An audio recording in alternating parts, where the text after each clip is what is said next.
to you by Skillshare. Okay, so I saw this Andrew Huang video recently where he turns the sound of his voice into the sound of violin using AI.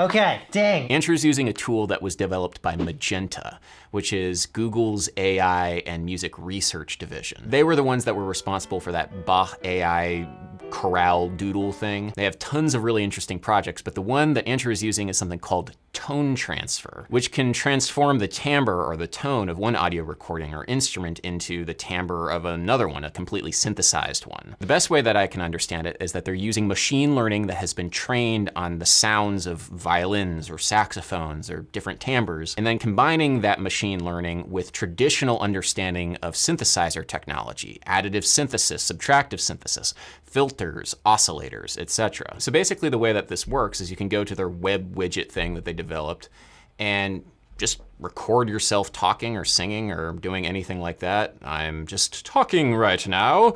And then you click done. I'm just talking right now. Let's transform that into, or doing anything like that. I'm just talking right now. And then you click done. Improvisational jazz trumpet, baby. I'm sure you can make some spicy memes this way. I wonder what steamed ham sounds like through the AI. Well, Seymour, I made it, despite your directions. Ah, Superintendent Chalmers, welcome. I hope you're prepared for an unforgettable luncheon. Yeah. All right, so clearly there's meme potential here, but I want to see if there's actually some practical potential. Can I turn the sound of my bass into one of these AI sounds, and can I actually make some music with it? So I got this drum loop happening. And actually one thing that I like to do is put the snares like a little bit ahead. It creates a kind of a cool feeling, especially when the hi-hats are like laid back. A little bit more aggressive sort of sound being on top of the beat like that. Add some keys.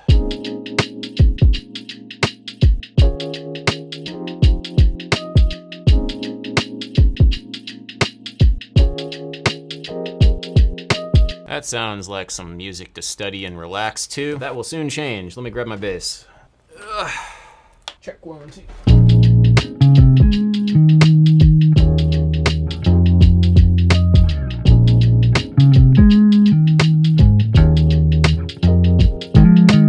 Okay, that sounds like a bass line. Now let's run it through the AI and see what happens.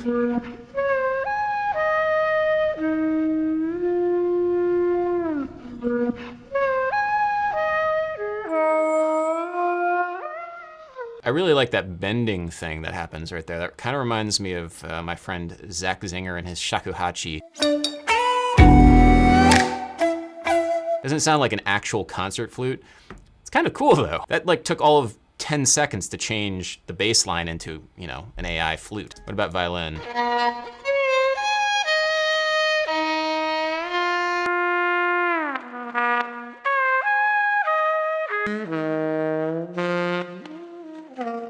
Let's download that. Let's download a couple of these. So I think my strategy is to kind of take these 4 versions of the AI thing and then pick out the best usable bits and like create this weavable texture around my bass line. Weavable? Woven? Woven. That's the right word. That slide down sounds a little wonky in the flute. It sounds pretty cool in the violin. So that sounds a little bit more natural to me.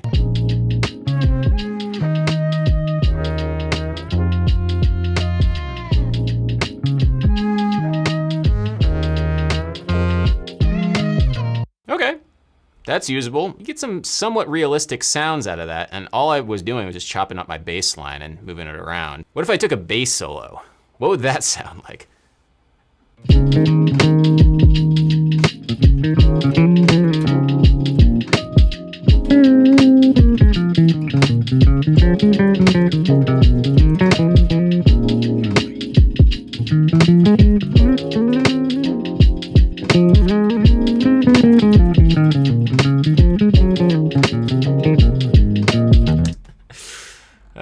Stupid. All right, let's hear how that sounds with the AI.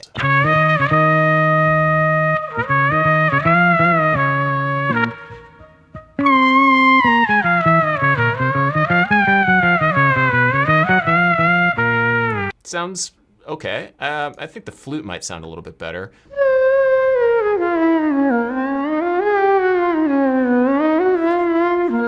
Sounds kind of drunk, actually. When I start playing like the jazz lines, like that stuff, that's when some of these models kind of fail. Like maybe too much portamento between each one of the notes, but that's okay. This is the original training data for the flute. Sounds like a Bach flute partita, maybe. This isn't the violin.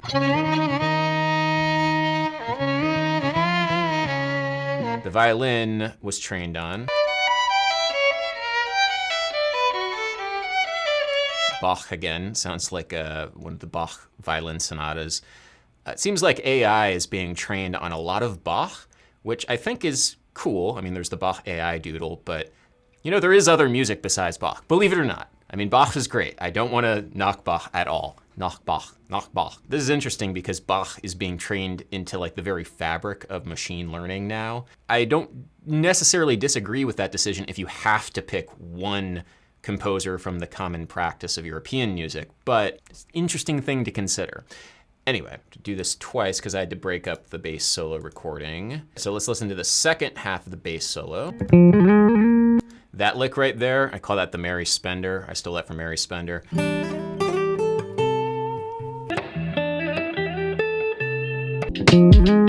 Let's see how the AI deals with that, because it's a very fast sort of articulation.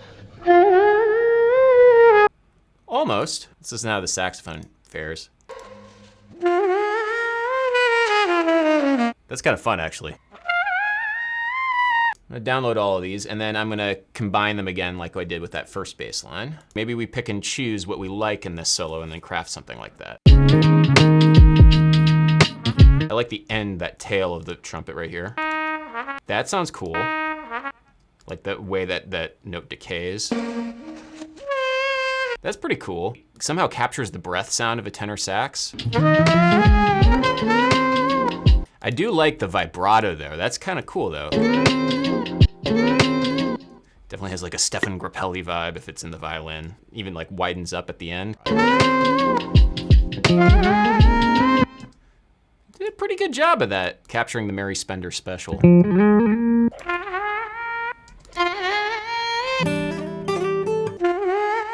Why don't we just create a track where just like the best, just like fade in between them.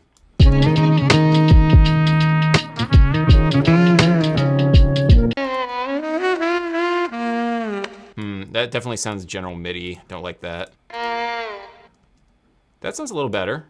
Don't mind that. The way the slides are working on the violin, I think sound the most natural just because violin is a fretless instrument. Seems like the trumpet's pretty good at getting like the distinct notes when it's like a jazz line. So that's nice. So this is the comped take. I just comped some of the elements that I liked from all four. It might sound a little ridiculous, but we're just having some fun right now.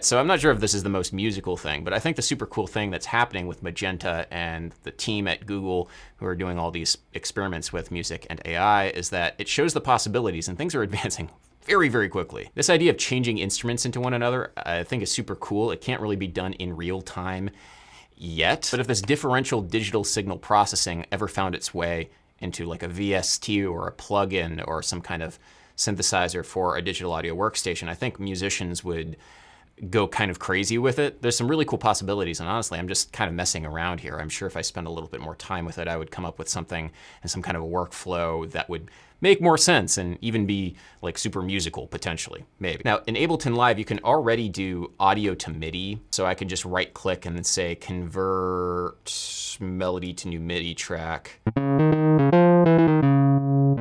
It doesn't have nearly the same degree of nuance as this AI did. It took Ableton about 10 seconds to spit out this MIDI, and then it took the AI about 10 seconds to spit out this kind of AI transformation of the same audio. Things like, that's pretty subtle and pretty tricky. even the best MIDI pickups won't be able to pick that sort of thing up very well. And it did a pretty good job of grabbing that. And you can see in the MIDI that Ableton did a terrible job. So the potential is huge. I think it's super cool. I'm gonna work on getting this mix feeling and sounding good right now. You can listen to the final mix on Bandcamp. It's available for free.